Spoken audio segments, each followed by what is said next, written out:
Tuhanku dan kubu pertahananku, Allahku yang kupercayai. Sungguh dialah yang akan melepaskan engkau dari jerat penangkap burung, dari penyakit sampar yang busuk. Dengan kepaknya ia akan menudungi engkau. Di bawah sayapnya engkau akan berlindung. Kesetiaannya ialah perisai dan pagar tembok. Engkau tak usah takut terhadap kedahsyatan malam, terhadap panah yang terbang di waktu siang, terhadap penyakit sampar yang berjalan di dalam gelap, terhadap penyakit menular yang mengamuk di waktu petang.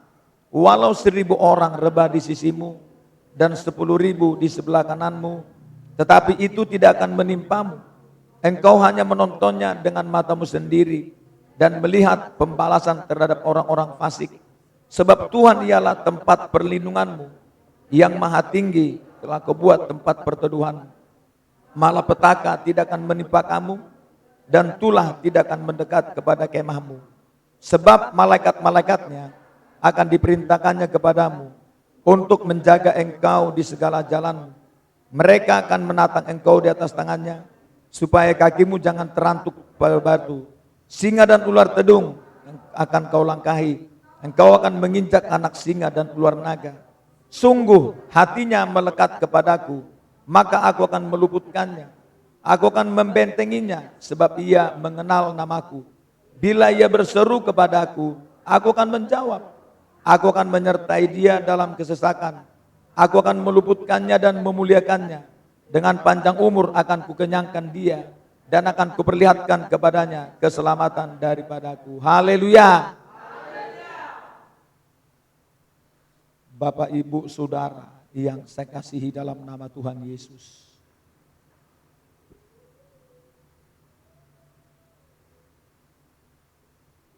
Kalau kita, saudara, membaca ayat ini, menghayatinya, firman ini sebetulnya menggenapi firman yang ada di Maleakhi pasal 3 ayat 18. Di sana Tuhan berkata, aku akan membuat perbedaan antara orang fasik dan orang benar. Antara orang yang beribadah dan yang tidak beribadah.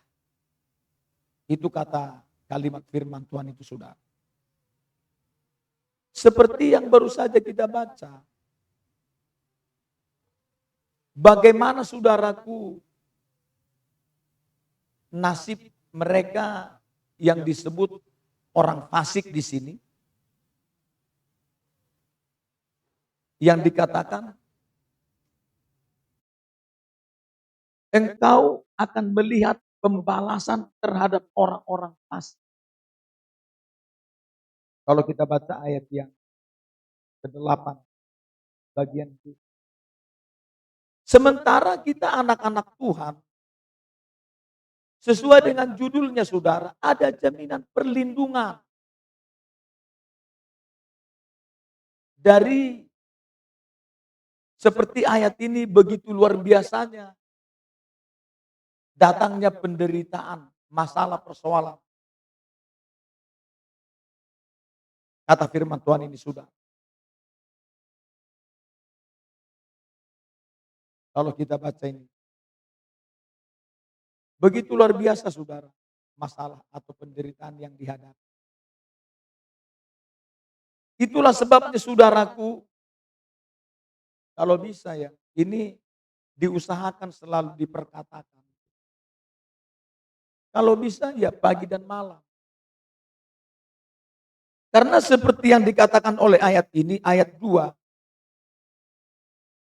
atau ayat 1 dan 2 ini dikatakan, orang yang duduk dalam lindungan yang maha tinggi dan bermalam dalam naungan yang maha kuasa akan berkata kepada Tuhan. Akan berkata kepada Tuhan. Saudara, kita perlu berkata kepada Tuhan dari firman-Nya, saudara. Ini harus menjadi sebuah kebiasaan kita. Berkata dari mulut kita ini tentang firman Tuhan, apalagi seperti Mazmur pasal 91 ini. Karena Alkitab berkata, yang pertama, apa sih yang kita dapatkan kalau kita berkata dari firman Tuhan ini? Kita baca sebentar Amsal 18.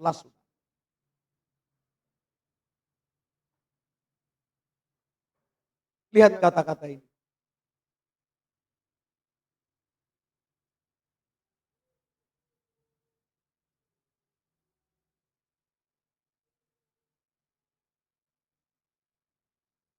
Amsal 18 ayat 21. 32, ya. Hidup dan mati dikuasai lidah. Siapa suka menggemakannya akan memakan buahnya. Sebetulnya saudara, kita tidak menyadari hidup dan mati kita ini, kata ayat ini, dikuasai lidah. Di mana fungsi dari lidah ini kan berkata-kata. Maka jangan heran saudara kalau Yakobus 3 berkata, lidah kita ini menyalakan roda hidup kita. Apalagi di tengah-tengah sekarang ini kita berada yaitu di lembah kekelaman. Di tengah-tengah bahaya dengan adanya pandemi ini sudah. Ya. Kita berada sekarang ini, kata firman Tuhan, di tengah hari-hari yang jahat. Kata Efesus pasal yang kelima. Lalu bagaimana kita saudara bisa lolos? Mengalami kemenangan, mengalami perlindungan, mengalami keberhasilan. Sampai kita boleh saudaraku ke sorga. Di sini firman Tuhan berkata, perlu kita dari lidah kita ini berkata-kata tentang firman Tuhan saudara. Seperti ayat ini ya. Hidup dan mati dikuasai lidah. Siapa suka menggemakannya akan memakan buahnya. Contoh saudara. Ya, misalnya kalau kita berkata tentang misalnya hari kita hari ini. Ya bagaimanalah. Yang ini sudah sering kita selalu perbincangan. Ya bagaimanalah. Situasinya seperti ini. Ya hasil saya ya paling-paling dapat nanti sesuap nasi lah. Kata-kata itu saudara akan menjadi buah yang akan kita nikmati. Apa yang kita perkatakan dari mulut kita tadi saudara. Makanya saudaraku firman Allah berkata, Matius 12, dikatakan saudaraku, coba kita baca Matius 12. Lihat kata-kata ini. Ayat 37. Matius 12 ayat 37. 32. Ya. Karena menurut ucapanmu engkau akan dibenarkan. Dan menurut ucapanmu pula engkau akan dihukum. Jadi saudaraku kita ini, hidup kita ini sangat terpengaruh dengan kata-kata. Bahkan saudaraku sampai kepada hidup dan mati perjalanan kita. Itu ada di lidah kita saudara. Makanya saudaraku di tengah-tengah hari yang jahat ini, kita biasakan saudara berkata-kata dari firman Tuhan. Supaya kita diberkati walau kita berada di tengah-tengah bahaya. Coba kita baca ayatnya berkata. Yang dikatakan, barang siapa mau menikmati hari-harinya baik, dia harus betul-betul menjaga lidahnya. Coba kita baca ayatnya saudara. 1 Petrus pasal yang ketiga.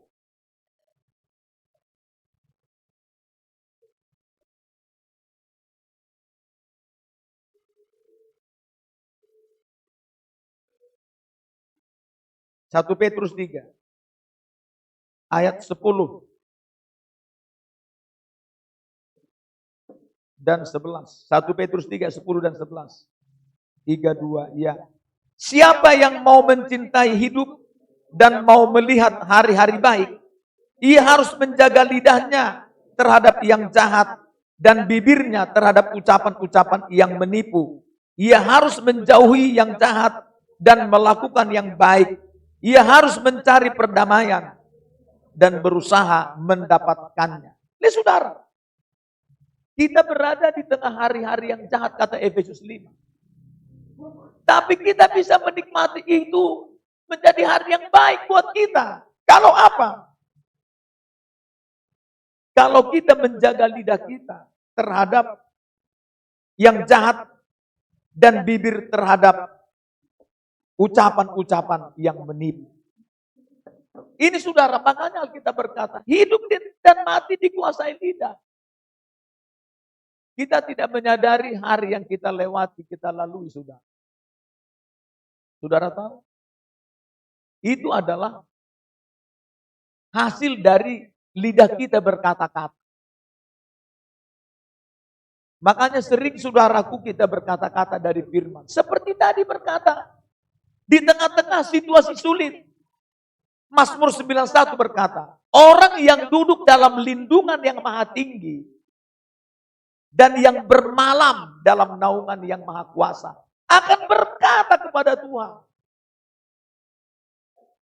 Lihat kata-kata itu. Dan seterusnya sampai ayat 16. Supaya saudara ketika kita memperkatakan itu, kita akan memakan apa yang kita perkatakan. Makanya contoh saudara kepada anak kita. Saya tidak jarang mendengar. Bahkan sudah tua. Dia ngomong saudara kepada anaknya. Kamu ini bodoh kamu. Waduh saudara. Dia sudah tua, anaknya sudah besar saudara. Dia ngomong sama anak seperti itu. Lihat, bagaimana saudara. Lalu saudaraku, anaknya tadi akan memakan apa yang diperkatakan orang tuanya. Termasuk nanti kepada orang yang mengatakan itu. Sehingga saudaraku kalau anaknya bodoh, tidak disadari bahwa itu berasal dari ucapannya saudara kepada anaknya. Makanya saudara kita perlu berkata-kata kepada anak kita. Walaupun dia nampaknya barangkali begitu lemah. Kita bilang kamu ini anak yang kuat. Anak yang diberkati oleh Tuhan. Terus kita saudara memperkatakan dari firman kepada anak kita. Sehingga nanti rohnya akan memakan perkataan kita. Sehingga saudaraku perkataan kita menjadi bertumbuh di hati pikirannya. Lalu menghasilkan buah dari sikap dan perbuatannya saudara-saudara. Perlu ini. Bahkan saudara hebatnya. Kalau kita berkata-kata. Seperti firman tadi berkata. Yaitu mulut kita ini sedang menyalakan roda hidup kita. Mau ke kiri apa ke kanan. Makanya di sini firman Tuhan berkata, siapa yang mau mencintai hidup dan melihat hari-harinya baik, ia harus menjaga lidahnya, saudara. Karena hidup dan mati itu dikuasai lidah. Siapa suka menggemakannya, dia akan memakan buahnya.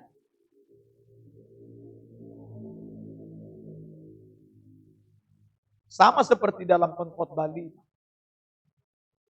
Kita merusak pekerjaan kita yang sudah kita bangun di sorga. Rumah kita sudah kita bangun di sorga. Kita merusak. Dari lidah kita. Makanya saudara, tidak jarang kan ketika dia dibawa dalam penglihatan, melihat rumahnya di sorga. Kok rumah saya seperti ini Tuhan? Kok bisa hancur? Ternyata yang hancur itu ada tulisannya, lidahnya itu ngomong yang tidak benar, ngomong yang kotor. Dia sedang menghancurkannya saudara. Kata pengkhotbah pasal 5. Makanya kita mesti berhati-hati dalam berkata-kata. Iya, kita jaga lidah kita. Di tengah hari-hari yang jahat ini, biasakan kita berkata-kata dari firman Tuhan. Supaya kita melihat hari-hari kita ini akan baik. Walau kita berada dalam lembah kekelaman seperti sekarang. Di tengah-tengah pandemi maupun banyaknya sekarang bencana yang menelan korban begitu luar biasa. Banyaknya saudara.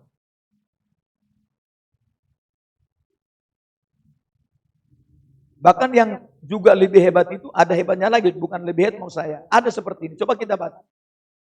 Yaitu di dalam kitab Mazmur 103. Lihat kata-kata Mazmur 103 ayat 20. 32, iya. Pujilah Tuhan, hai malaikat-malaikatnya. Hai pahlawan-pahlawan perkasa yang melaksanakan firman-Nya. Dengan mendengarkan suara firman-Nya. Lihat, malaikat yang ada di kiri kanan kita, yang menjaga kita, selalu menunggu kita, mulut kita mengeluarkan perkataan firman. Dan dia ikut serta melaksanakan apa yang kita perkatakan. Kata ayat ini.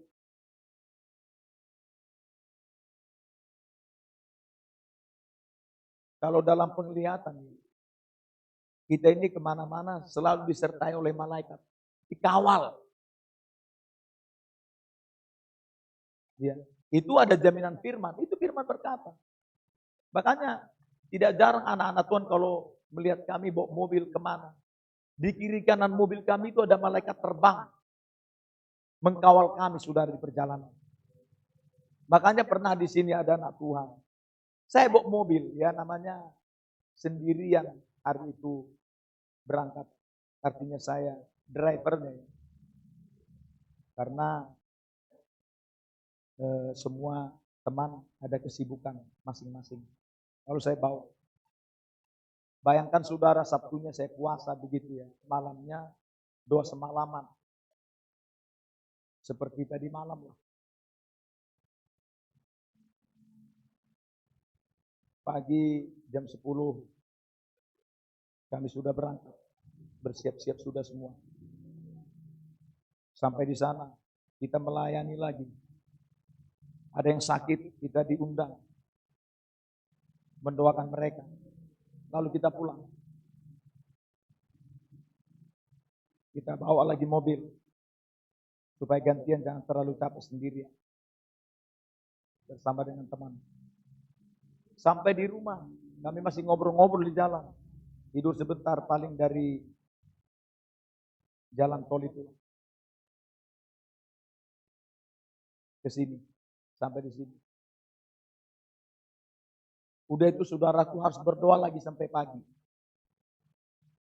Karena tidak mungkin bermain-main melayani. Sehingga tidak sempat tidur. Hanya saudara supaya bagaimana pelayanan ini, jemaat ini bisa diberkati Tuhan. Tidak apa-apalah, kan begitu ya. Memang untuk kalau membuktikan cinta sama Tuhan ini, cinta itu membutuhkan pengorbanan saudara. Kita tidak bisa semau kita. Kalau kita bilang kita mencintai Tuhan gak ada pengorbanan, itu bukan cinta saudara.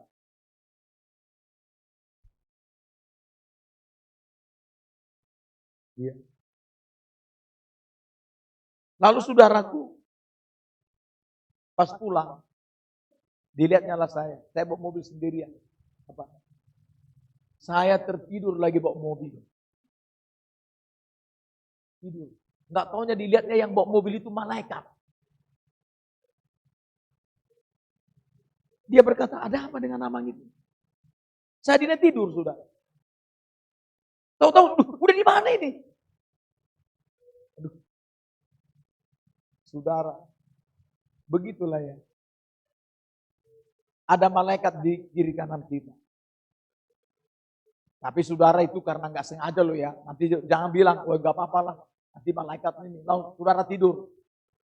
Ya masuk jurang lah saudara. Lihat di sini firman ini. Malaikat yang di kiri kanan kita menunggu keluar dari mulut kita nih memperkatakan firman. Bahkan yang luar biasanya coba kita baca dulu Markus sudah. Markus berkata begini. Saya kagum dengan kata-kata begini sudah. Markus ya. Pasal yang ke-7.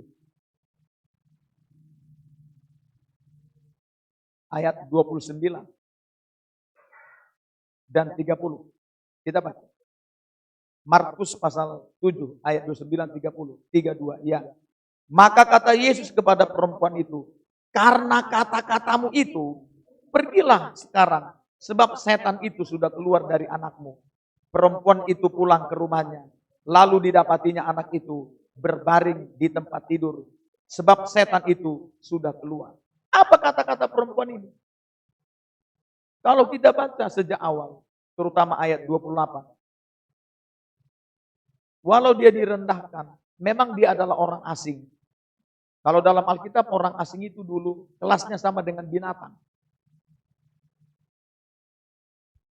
Karena apa? Seperti dalam kitab Mazmur 49 ayat terakhir. Manusia dengan segala kegemilangannya, kalau dia tidak mempunyai pengertian tentang Tuhan, dia sama dengan binatang yang dibinasakan. Tetapi walau dia diomongin seperti itu, kelasnya, lalu dia mengutip satu firman. Firman ini dikatakan, benar Tuhan, tapi anjing itu kan makan remah-remah dari meja Tuhan. Ini ada dalam kitab Imamat perkataan ini sudah. Waktu dia berkata-kata dari firman, datang Tuhan berkata, karena kata-katamu itu, sekarang anakmu sudah sembuh. Jadi saudara, kita ini perlu berkata-kata kepada Tuhan dari firman. Luar biasa kan? Kembali dulu Mazmur 91. Nah, apa yang dikatakan di sini? Kalau kita baca ini saudara, waduh. Ternyata mengatasi semua masalah persoalan di perjalanan ini. Perlu kita memperkatakan firman ini. Karena dikatakan di sini dia. Kalau kita baca ayat 5 sampai dengan 7. Engkau tak usah takut terhadap kedahsyatan malam, terhadap panah yang terbang di waktu siang. Ini mengingatkan kita dalam kitab Ayub tentang kedahsyatan malam.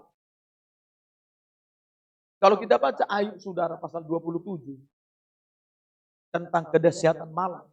Waduh. Ya. Arti kedahsyatan malam kalau kita baca ayat pasal 27 ya, ayat yang ke-20 itu. Di sana tengah malam itu sering terjadi badai.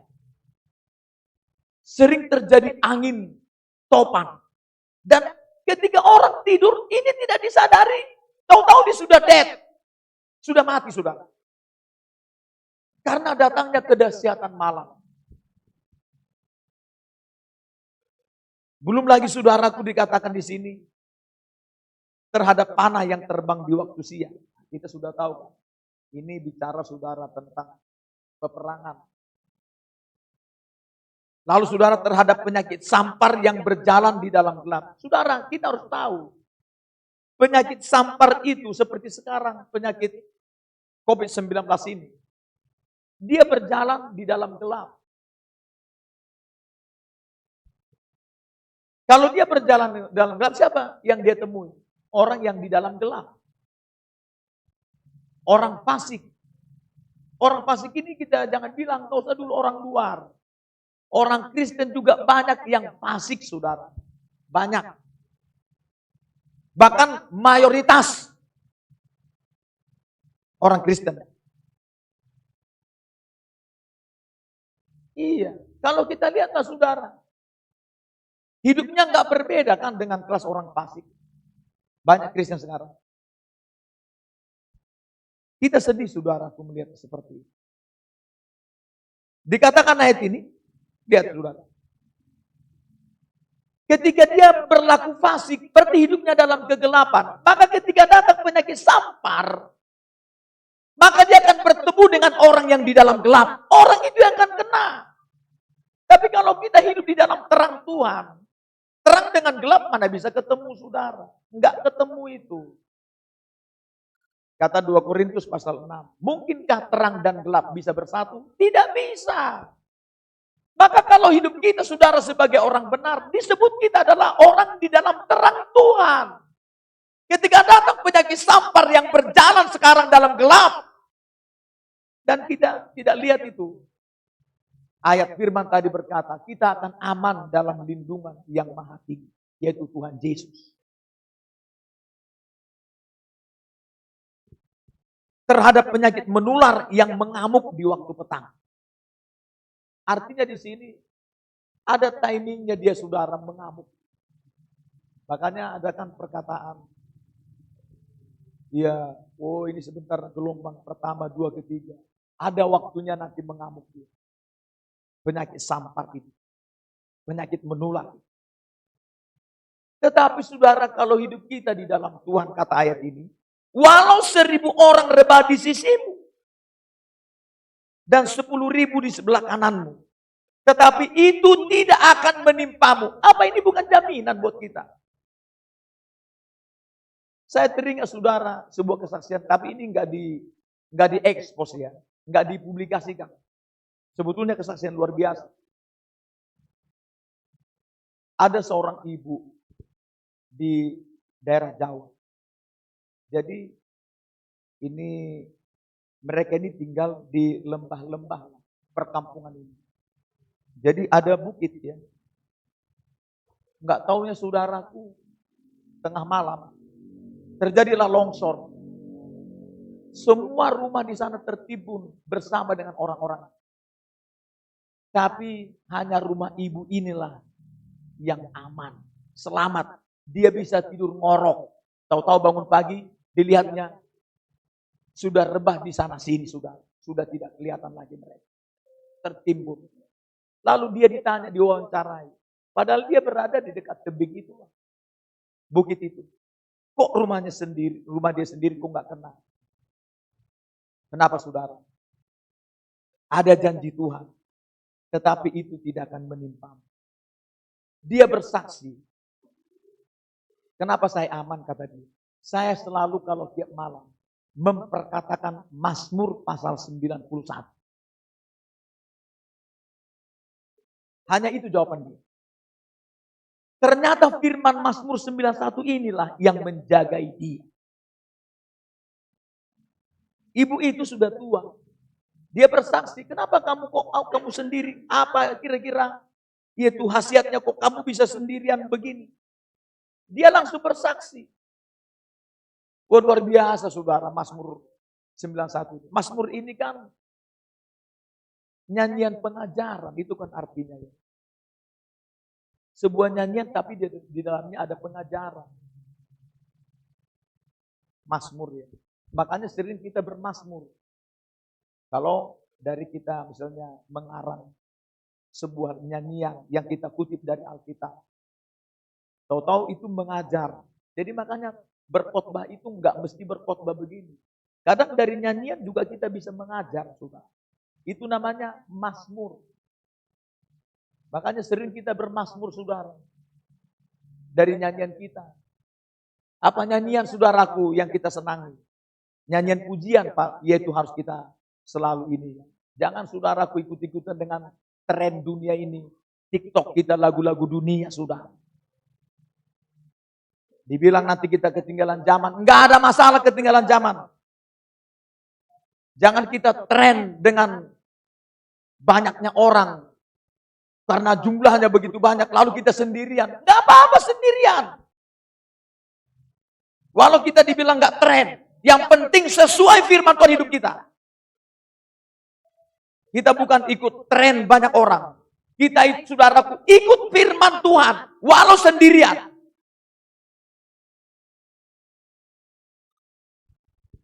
Kita harus mempunyai integritas. Artinya punya pendirian, prinsip. Berpegang kepada kebenaran firman. Itu namanya integritas, saudara. Kalau sekarang orang Kristen banyak sudah menjual integritasnya. Ikut-ikutan dengan banyak orang.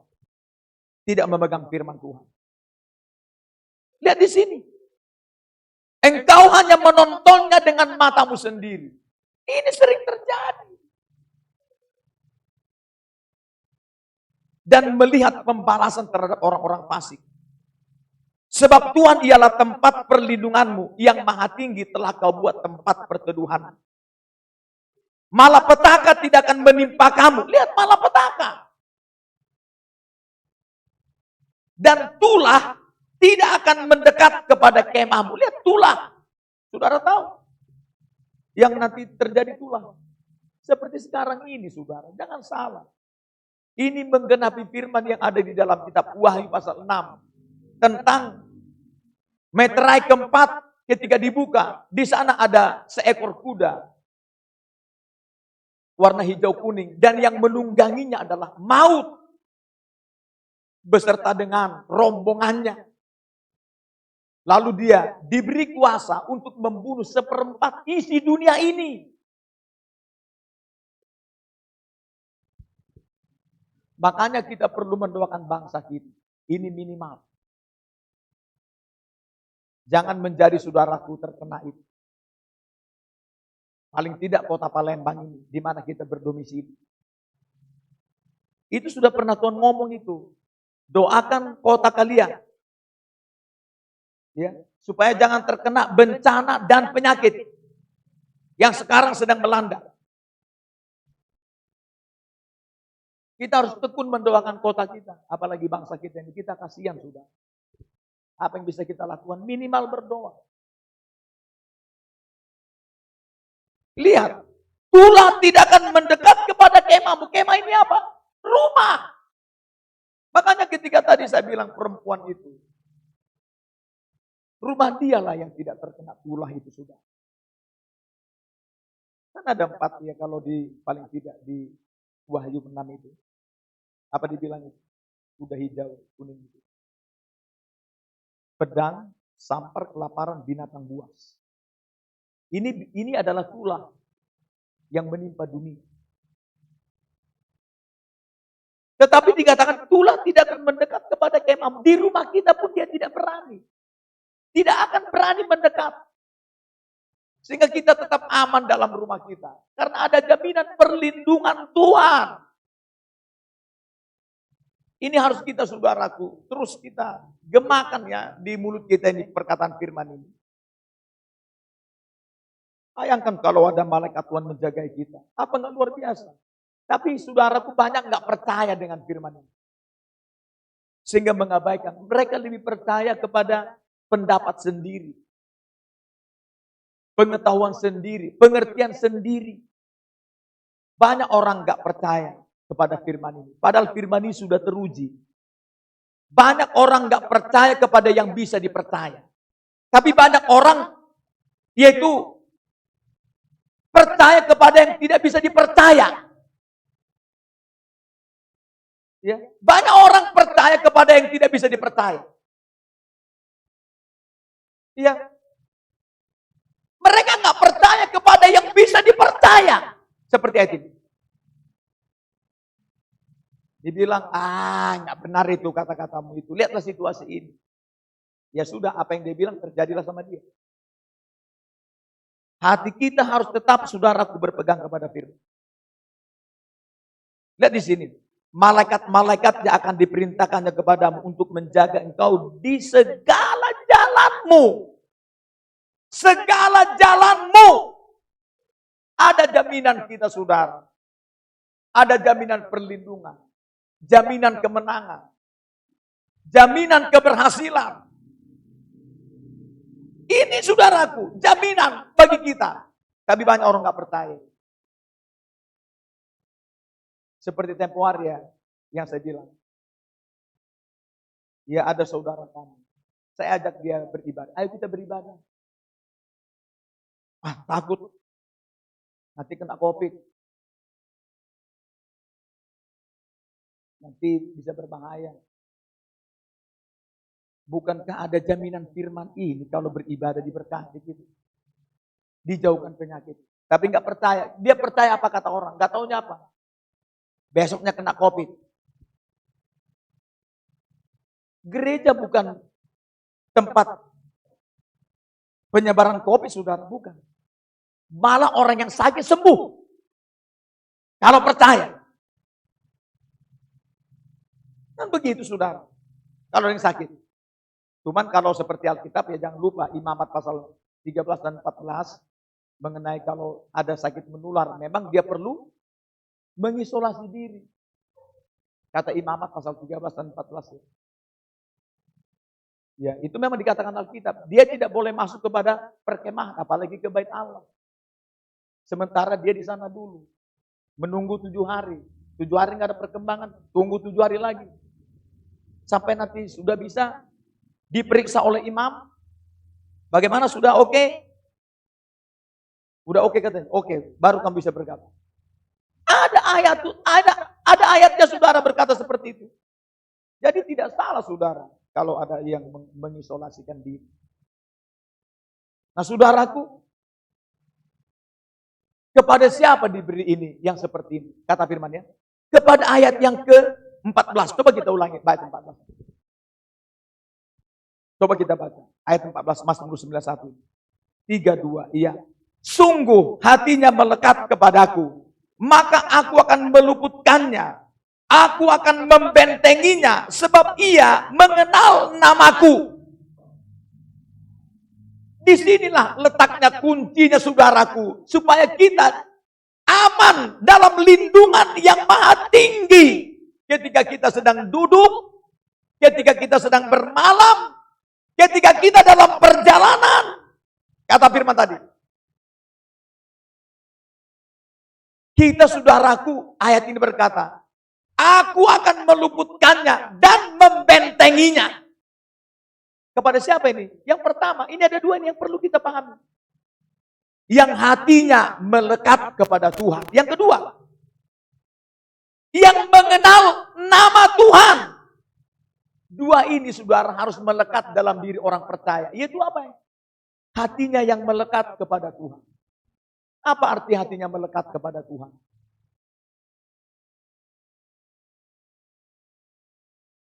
Kita harus tahu saudara. Dalam 1 Samuel pasal 16. Tuhan itu saudara kepada kita ini. Yang paling bernilai di pemandangan Tuhan kepada setiap kita orang percayanya ini adalah sikap hati kita. Itu yang paling bernilai. Ya, kita ini. Makanya saudara, waktu pemilihan, yaitu siapa yang akan menjadi raja menggantikan Raja Saul. Dari 8 bersaudara, yaitu Daud. Padahal sudah pengalaman abang-abang dalam sebagai seorang prajurit. Tapi saudara, ketika Tuhan melihat, menguji setiap hati mereka. Di antara semua yang hadir itu, enggak ada yang bisa dipercaya Tuhan. Sebab hati mereka tidak melekat kepada Tuhan. Hati mereka di sana tidak bisa dipercaya Tuhan. Makanya saudara, saya selalu berkata, jaga sikap hati kita. Jaga. Karena Tuhan mau pakai kita lewat hati kita. Ya. Tuhan mau pakai kita lewat hati kita. Makanya Alkitab berkata dalam Yohanes 4, dari dalam hatinya akan mengalir aliran-aliran air hidup yang memantar sampai kepada hidup yang kekal. Makanya dibilang saudara dalam kitab Amsal 4 ayat 23. Apa dibilang? Jagalah hatimu dengan segala kewaspadaan. Sebab dari sanalah terpancar sumber kehidupan. Tuhan akan memancarkan kehidupan Tuhan sendiri lewat hati kita yang bisa dipercaya. Nah saudara, hati yang melekat ini maksudnya seperti apa? Kan harus kita tahu. Ya. Kalau dalam kitab Amsal kan berkata, hati manusia mencerminkan siapa si manusia itu, kan begitu ya. Hati kita ini mencerminkan siapa diri kita. Nah, tapi harus kita tahu. Supaya kita tahu hati kita seperti apa, ada dua, saudara. Pertama apa? Lukas pasal 6. Coba kita baca dulu. Singkat-singkat saja kalau ini. Lukas 6. Ini yang pertama. Supaya kita tahu, saudara. Lukas 6 ayat. Kita baca ayat 45, 32, iya. Orang yang baik, ayat 45, orang yang baik mengeluarkan barang yang baik dari perbendaharaan hatinya yang baik, dan orang yang jahat mengeluarkan barang yang jahat dari perbendaharaan yang jahat, karena yang diucapkan mulutnya meluap dari hatinya. Saudara, bisa kita mudah membaca seseorang. Bagaimana kepribadian dia. Ketika dia mulai berbicara, kita tahu nih, oh begini dia ya. Begini ya yang ada di hatinya, perbendaharaan yang di hatinya itu rupanya. Misalnya, oh firman, mantap. Dia bicara sama saudara misalnya di sini ya. Sama bicara di sini, sama bicara nanti di luar sana. Harus sama.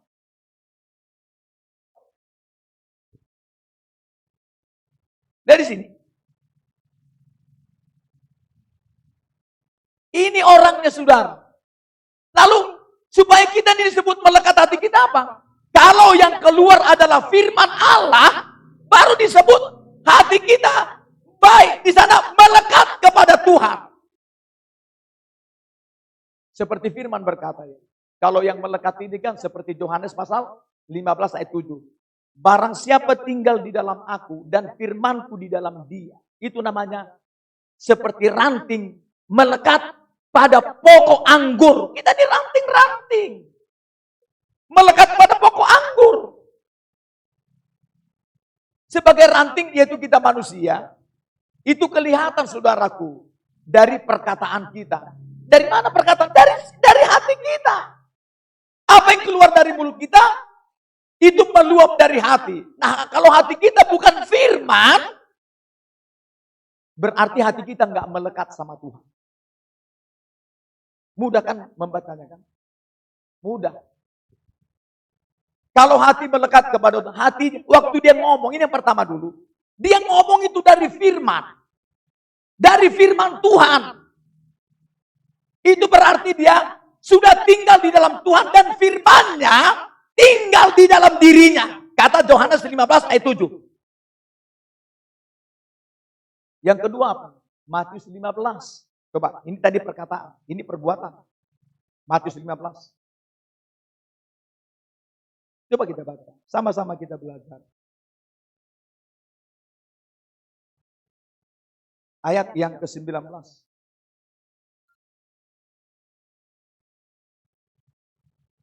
Ayat 18, 19. 32, ya. Tetapi apa yang keluar dari mulut berasal dari hati. Dan itulah yang menajiskan orang, itu yang pertama. Karena dari hati timbul segala pikiran jahat, pembunuhan, perzinahan, percabulan, pencurian, sumpah palsu, dan hujat. Lihat kata-kata ini. Ya, apa yang kedua ini? Setiap perbuatan yang kita lakukan lewat tubuh kita ini berasal dari hati. Baik percabulan, pembunuhan, perzinahan. Bahkan ketika kita melakukan firman Tuhan, itu berasal dari hati kita, saudara, yang memerintah. Lalu kalau perbuatan kita, saudara, sesuai dengan firman Tuhan, dan perkataan kita sesuai dengan firman Tuhan yang bersumber dari hati kita, kalau sesuai dengan firman Tuhan, berarti hati kita melekat kepada Tuhan. Kan kelihatan kan?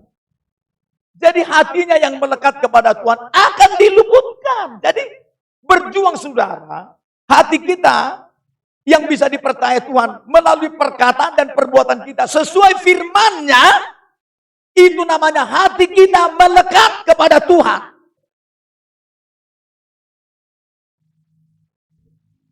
Kan banyak orang saudara kalau kita baca kitab Yeremia, hatinya selalu melawan Tuhan. Yang kedua, ada pura-pura, yaitu pura-pura. Coba kita baca dulu, isi kesingkat saja. Kita baca dulu Yeremia yang saya bilang.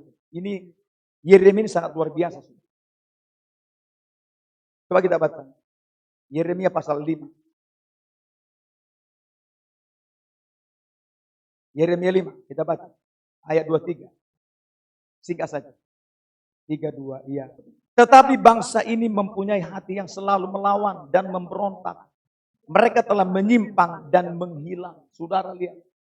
Kita tidak boleh mempunyai hati yang selalu melawan dan memberontak kepada firman Tuhan. Yang kedua, kita baca Yeremia pasal 3. Ayat yang ke-10. 32. Iya. Juga dengan semuanya ini Yehuda, saudaranya perempuan yang tidak setia itu, tidak kembali kepadaku dengan tulus hatinya, tetapi dengan pura-pura. Demikianlah firman Tuhan. Saudara, ini harus kita tahu sikap hati kita ya. Kita ke gereja ini tulus hati apa tidak? Atau pura-pura? Atau kita masih misalnya menyimpan hati yang melawan firman Tuhan? Iya, nggak boleh saudara. Kita ini mesti apa adanya. Belum lagi seperti Mazmur 78. Ini saya ingat. Coba kita lihat Mazmur 78. Dia bilang sini. Dibilang begini. Mazmur 78. Ayat 37. Lihat. Ayat 36 dan 37. Lihat. 32. Mazmur 78 ayat 36 dan 37. 32 ya.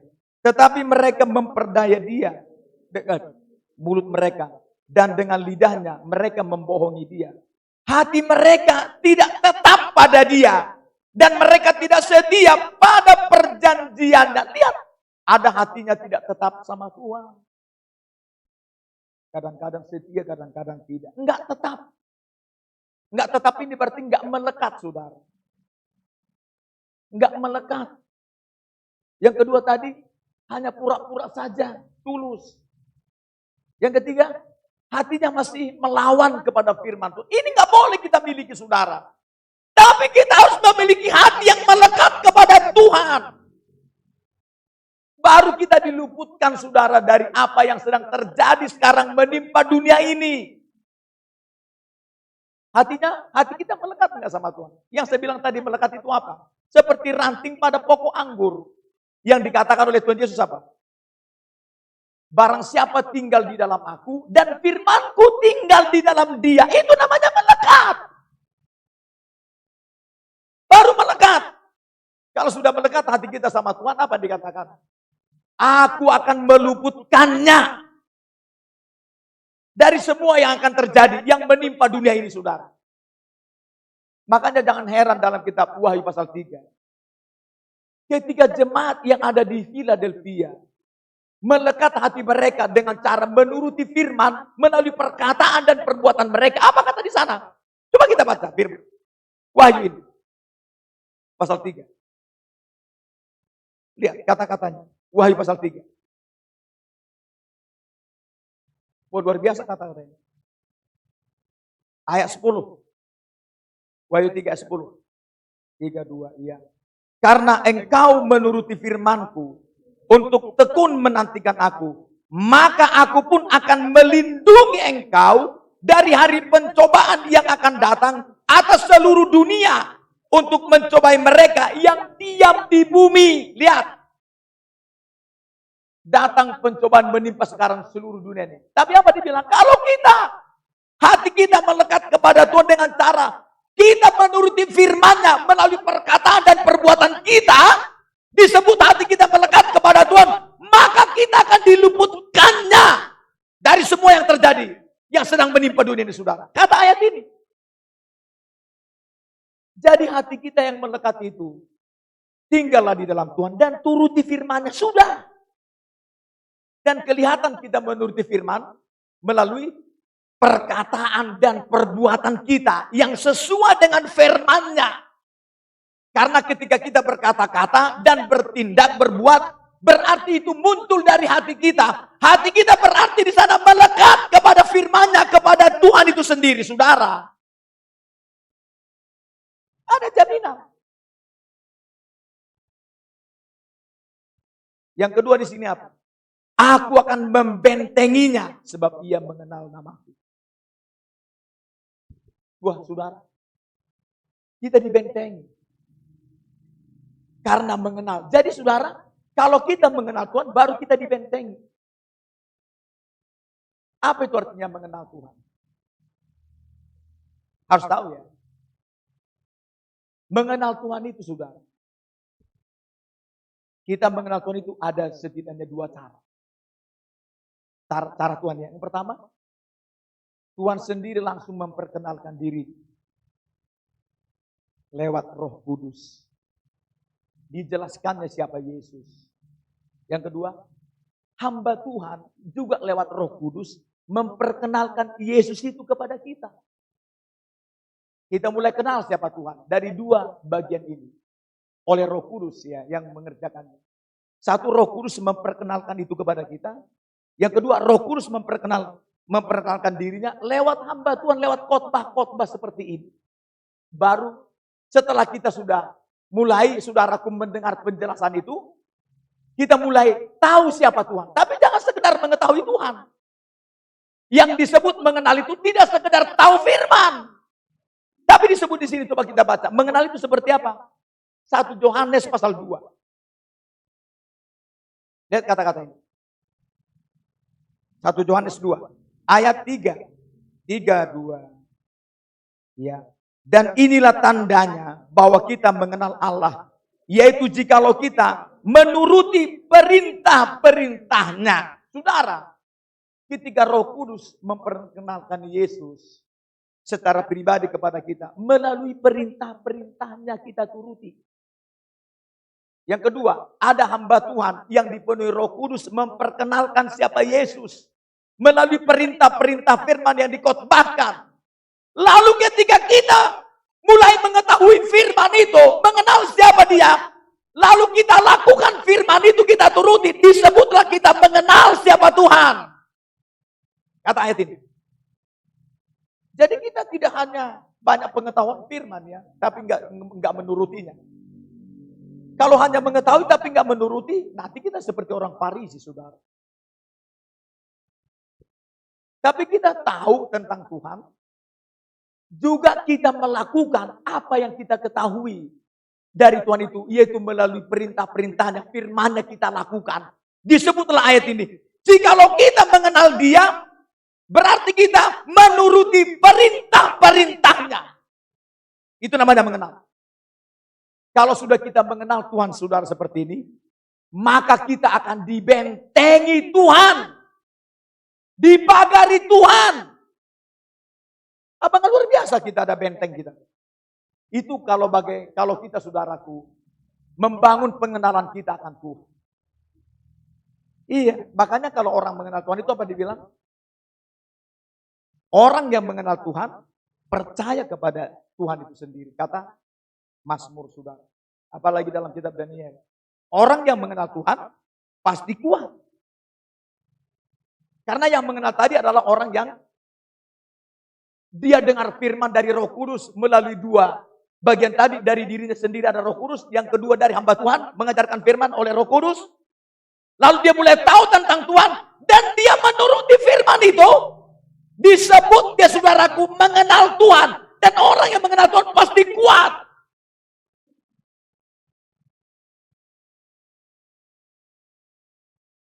Dipagari Tuhan. Sudah tahu seperti Ayub, coba kita baca. Kalau kita dipagari, iblis gak bisa menembus kita, saudara. Satu lagi firman, coba kita baca. Ayub, saudara, pasal 1. Kita lihat baca. Ayat 6.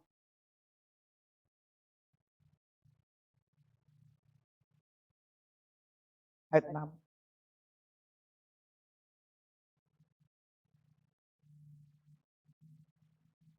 Kita baca ayat 6 ya. Sampai 10. Sampai 10. 3, 2 ya. Pada suatu hari datanglah anak-anak Allah menghadap Tuhan, dan di antara mereka datanglah juga iblis. Maka bertanyalah Tuhan kepada iblis, dari mana engkau? Lalu jawab iblis kepada Tuhan, dari perjalanan mengelilingi dan menjelajah bumi. Lalu bertanyalah Tuhan kepada iblis, apakah engkau memperhatikan hamba-Ku Ayub? Sebab tiada seorang pun di bumi seperti dia, yang demikian saleh dan jujur, yang takut akan Allah dan menjauhi kejahatan. Lalu jawab iblis kepada Tuhan, apakah dengan tidak mendapat apa-apa Ayub takut akan Allah? Bukankah engkau yang membuat pagar sekeliling dia dan rumahnya serta segala yang dimilikinya? Apa yang dikerjakannya telah kau berkati dan apa yang dimilikinya makin bertambah di negeri itu. Lihat saudara, iblis saja mengakui. Hari itu datanglah menghadap Tuhan anak-anak. Seperti kita ini, kadang-kadang bisa saudara nyelonong iblis. Iya. Misalnya kita datang sekarang menghadap Tuhan, tahu-tahu nyelonong dia. Lalu Tuhan ngomong, dari mana kamu? Saya dari mengelilingi bumi. Makanya saudara, iblis itu kan roh ya. Dia mengelilingi dia. Kemana-mana. Dia mencari orang yang bisa dia telan. Kata kitab 1 Petrus 5 ayat 8. Lalu saudara, apa kamu lihat hambaku Ayub? Kata Tuhan kepada iblis. Siapa yang tidak kenal dia, Tuhan? Kau tahu si Ayub itu? Enggak ada yang seperti dia di bumi. Pada zamannya Ayub inilah saudara yang mendapat pujian ya dari Tuhan. Makanya dalam kitab 2 Korintus berkata, orang yang memuji diri tidak tahan uji. Tetapi siapa yang dipuji Tuhan, dia yang tahan uji. Ayub dipuji Tuhan. Kalau sekarang kan orang banyak haus supaya memuji diri. Oh jangan saudara. Kalau bahasa Tapanulinya Pak, dibilang gini. Puji Tuhan, haleluya. Puji diri hama mago. Orang yang memuji diri enggak tahan uji itu. Iya, kata firman bukan kata saya, kata Paulus dalam kitab Korintus. Tapi orang yang dipuji Tuhan baru buat seperti Ayub ini dipuji Tuhan dia. Tidak ada seperti Ayub, hambaku itu. Dia orangnya setia beribadah. Dia jujur, dia saleh, dia takut akan Tuhan, dia menjauhi kejahatan. Ini adalah apa yang dimainkan? Menuruti firman Allah. Maka dibilang apa? Engkau sudah membagari dia Tuhan. Membentenginya, mengelilingi dia. Lihat di sini, engkau telah membuat pagar sekeliling dia. Wah, Tuhan itu yang membagari kita, saudara. Membentengi kita. Siapa yang bisa menjamah dia? Orang yang engkau yang memagari dia. Engkau memagari dia. Engkau yang membuat pagar sekeliling dia. Dan rumahnya. Serta segala yang dimilikinya. Dipagari Tuhan. Semua rumahnya dia sendiri. Bahkan yang dia miliki dipagari oleh Tuhan. Saya teringat saudara, ini ada jemaat. Jemaat ini kan tidur di rumah kami. Saya tengah malam berdoa. Rupanya dia tahu saya berdoa. Udah berdoa, saya tidur. Rupanya pas saya tidur, di samping saya ada malaikat sedang mengurus pedang, berjaga-jaga. Di kiri saya ada malaikat. Di dekat kaki saya ada malaikat. Di dekat kepala saya ada malaikat. Berjaga-jaga. Hanya untuk menjaga saya. Membentengi saya pada saat itu. Karena apa saudara? Kita belajar membuat. Kita sudah belajar mengenal Tuhan dengan cara apa? Firman-Nya yang kita dengar. Yang diperkenalkan oleh Roh Kudus lewat hamba Tuhan maupun di dalam diri kita. Kita turuti. Ayat tadi berkata, barang siapa yang mengenal Tuhan, Tuhan akan membentengi dia, memagari dia. Itu jaminan saudara buat kita anak-anak Tuhan. Engkau yang memagari dia sekeliling dia. Siapa yang bisa menembus orang engkau yang memagari dia? Coba kasih kesempatan kepada saya, kata iblis. Coba kasih kesempatan sama saya. Siapa yang bisa menjamah dia? Orang yang kau pagari dia. Makanya saudara, kalau Tuhan memagari dia, iblis itu gak bisa berbuat apa-apa sama kita. Terus terang saja. Kan membuat iblis itu datang sama kita, lewat apa?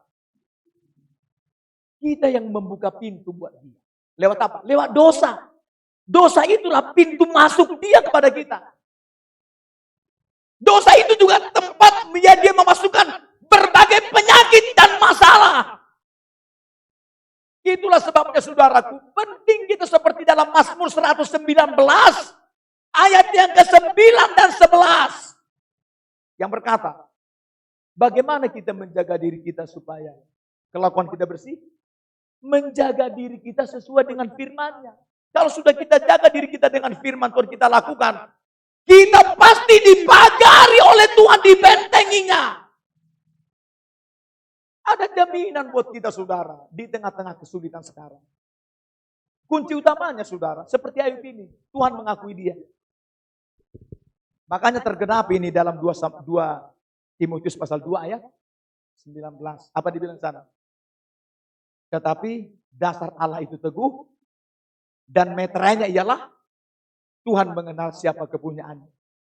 Dan barang siapa menyebut nama Tuhan, hendaklah meninggalkan kejahatan. Ini dasar dan meterai Tuhan kepada kita. Jadi apa dasar yaitu dan meterai? Dasarnya ialah kita menjadi pelaku firman. Makanya dibilang dalam kitab Matius pasal 7 ayat 24.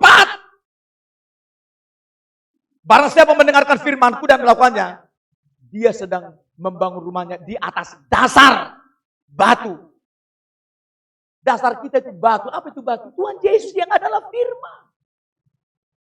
Jadi dasar kita itu, dasarnya Allah itu sama kita dari firman yang kita lakukan. Itu dasarnya Tuhan mengenal kita. Yang kedua apa? Meterainya apa? Meterainya ialah ketika dikatakan ini, barang siapa menyebut nama Tuhan, hendaklah dia meninggalkan kejahatan. Artinya kita ini dilihat dari perilaku kita. Itulah meterai Tuhan mengatakan kepada iblis. Tidak ada seperti Ayub, hambaku itu. Karena dia saleh. Tuhan itu memberitahu dari perbuatan kita kepada si iblis. Itulah meterainya saudara. Itulah dasar dan meterai Tuhan. Mengenal kita, siapa kita saudaraku. Di hadapan si iblis. Tuhan sendiri yang akan mengatakan. Tidak ada seperti dia. Saya khawatirkan itu. Tuhan itu berkata sama kita. Seperti Matius 7 ayat 23. Aku tidak pernah mengenal kamu. Wah, mengerikan saudara. Seperti tempoh hari ada saudara kami. Ini ada orang yang mendoakannya. Tolong dulu doakan dulu bapak kami. Dia seorang sintua di gerejanya. Lalu dia berdoa, Tuhan Yesus, itu hambamu sintua A. Dia sedang sakit tumor Tuhan. Tolonglah dia. Langsung Tuhan ngomong sama dia. Siapa itu sintua si A itu maksudmu? Saya nggak kenal dia. Sintua siapa maksudmu? Saya nggak kenal dia. Waduh, mengerikan saudara kalau Tuhan itu nggak punya dasar dan meterai kepada kita tentang siapa kita di hadapan Tuhan. Makanya saudara, dasar dan meterainya itu seperti kepada Ayub ini. Dasar Allah itu teguh dan meterainya ialah. Dasarnya apa? Firman Tuhan yang kita lakukan. Baru pas. Dan meterainya apa? Kalau kita menjadi pelaku firman dari setiap hari kita, baru ada dasar dan meterai Tuhan mengatakan, tidak ada seperti hambaku ini yang setia. Dia saleh jujur, takut akan Tuhan, menjauhi kejahatan, saleh. Dan dia ini orang yang paling setia beribadah. Sehingga lewat saudaraku dia mengenal Tuhan dengan menjadi pelaku firman. Dia dipagari Tuhan, dibentengi Tuhan, seperti itulah kita. Jadi saudaraku, sentral kita, pusat kita, ya, itu harus firman Tuhan kita lakukan setiap hari. Disitulah, saudaraku, ada jaminan perlindungan Tuhan. Walau seperti firman tadi berkata, walau datang kedahsyatan malam, terhadap panah yang terbang di waktu siang, terhadap penyakit sampar yang berjalan dalam gelap, terhadap penyakit menular yang mengawal di waktu petang, tetapi itu tidak akan menimpamu. Engkau hanya menontonnya dengan matamu sendiri dan melihat pembalasan terhadap orang-orang fasik. Sebab Tuhan adalah tempat perlindunganmu. Dan yang maha tinggi telah kau buat tempat perteduhanmu. Malapetaka tidak akan menimpa engkau. Dan tulah tidak akan mendekat kepada kemahmu. Sebab, lihat kata-kata itu. Malaikat-malaikatnya akan diperintahkan kepadamu untuk menjaga engkau di segala jalanmu. Haleluya! Amin.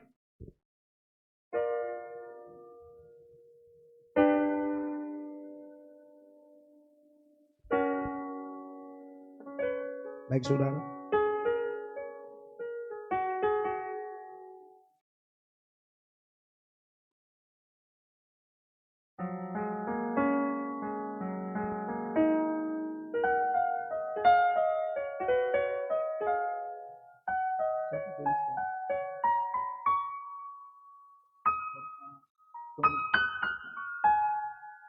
Baik saudara, saya undang berlutut saja.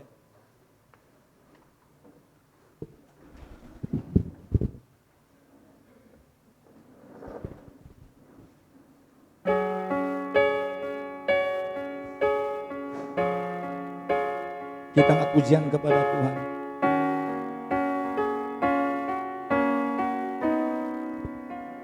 Yaitu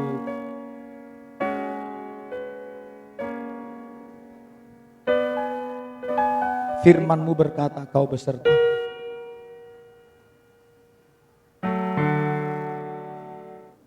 Nanti ada permohonan doa, kita doakan. Di sini dia sedang mengikuti ibadah live streaming saat ini, yaitu Felicia Berta. Haleluya, minta dukungan doa ibadah live hari ini. Saya semalam habis rapid antigen dan hasilnya positif. Keadaan badan sedang lemah. Kita doakan saudara. Dan tolong ini saudari kita Felicia Berta supaya minta ampun sama Tuhan. Karena dalam kitab Yehezkiel pasal 14 ayat 23 bagian B, kalau ada kejadian seperti ini kepada kita, bukan tanpa alasan Tuhan itu membiarkan kita seperti ini. Ada alasan Tuhan yang tepat. Alasannya apa biasanya kalau datang sakit? Mazmur 107 ayat 17 berkata, karena ada dosa. Memang tidak semua sakit karena dosa. Tapi kalau yang satu ini, periksa sekarang dirimu. Ampuni semua dosa saya Tuhan. Ampuni saya, maafkan saya Bapak. Katakan begitu. Kita memang banyak kelemahan. Tetapi kita belajar seperti kepada pelanduk. Dia tahu dirinya lemah. Karena dia tahu lemah, binatang yang mudah sekali dimakan, binatang buas. Dia membuat rumahnya di bukit batu. Sehingga dia aman, terlindung. Yesus adalah bukit batu kita. Kita lemah, gak ada apa-apanya. Teruslah kita berlindung di bukit batu, yaitu Tuhan Yesus. Lewat kita tinggal di dalam Dia dan firman-Nya dalam kita. Pasti kita aman di dalam Tuhan. Makanya harus tahu firman Tuhan. Harus rajin beribadah kita semua Bapak Ibu. Memang Berta cukup rajin. Tapi juga harus rajin baca kitab dulu. Rajin berdoa. Menjadi pelaku firman. Saya percaya ada jaminan Tuhan. Baik saudara, kita angkat pujian. Firman-Mu berkata.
Bapa di surga.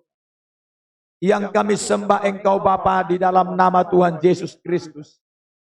Kami bersyukur kepada Tuhan atas segala situasi apapun Bapa yang terjadi di tengah-tengah kami. Apalagi di tengah-tengah bangsa kami yang kami cintai ini. Mohon pertolongan-Mu supaya bangsa kami ini Tuhan Engkau kasihi. Segeralah Tuhan Engkau Bapa Surgawi, yaitu Bapa mengangkat semua Tuhan beban bangsa kami ini. Baik Bapa bencana maupun Tuhan Bapa Surga seperti sekarang, yaitu COVID-19 Bapa yang sedang melanda bangsa kami. Terutama di mana kami tinggal Bapa. Tuhan tolong Tuhan agar Engkau Bapa Surgawi menzona hijaukan Tuhan. Sehingga kami Tuhan boleh Bapa lebih tenang lagi beribadah, memuji-muji dan menyenangkan hati Tuhan. Tuhan Yesus, kami juga sangat bersyukur di tengah-tengah situasi sulit sekarang ini. Engkau Bapa Surgawi menyampaikan firman-Mu kepada kami sebagai jaminan kami. Di tengah-tengah badai ini Tuhan, kami tetap ada jaminan perlindungan Tuhan. Sebab itu firman-Mu yang sudah Kau sampaikan, tuliskan tebal-tebal dalam loh hati kami Bapa. Buatlah Bapa kami menjadi pelaku firman Tuhan. Condongkan hati kami berpegang kepada firman Tuhan. Bulatkan hati kami untuk takut akan Engkau Bapa. Nyatakan kemuliaan nama Tuhan. Berkati semua umat-Mu yang sudah beribadah. Buatlah firman itu bekerja bertumbuh. Buatlah kami bertemu dalam kasih karunia dan pengenalan akan Tuhan. Buat kami bertumbuh dalam iman percaya kepada Yesus. Bertumbuh berakar berbuah di dalam Yesus. Tambahkan iman percaya buat kami semakin dewasa rohani ya Bapa. Tolong semua umat-Mu. Buatlah kami semakin Bapa Surgawi. Yaitu Bapa mengikatkan diri dengan Tuhan. Dengan menjadi pelaku firman sehingga menjadi satu roh dengan Engkau. Sehingga betul-betul hati kami melekat kepada Tuhan. Dan kami menjadi pelaku firman Tuhan Bapa. Hidup di dalam Tuhan dan firman-Mu di dalam kami Bapa. Berkatilah Tuhan setiap umat Tuhan. Berkati usaha pekerjaan semua umat-Mu yang sudah beribadah ini. Buatlah mengalami peningkatan, terobosan, promosi, kemajuan luar biasa. Jauhkan dari kekurangan, kebangkrutan, kemiskinan, kerugian-kerugian, bahkan dari di PHK. Jangan ada yang dimutasi keluar daerah Tuhan. Jauhkan dari belalang pelahap, apalagi sudah memberikan persembahan-persembahan mereka. Kami semua setelah datang membawa persembahan kami kepada Tuhan. Berkati semua tangan-tangan yang memberi.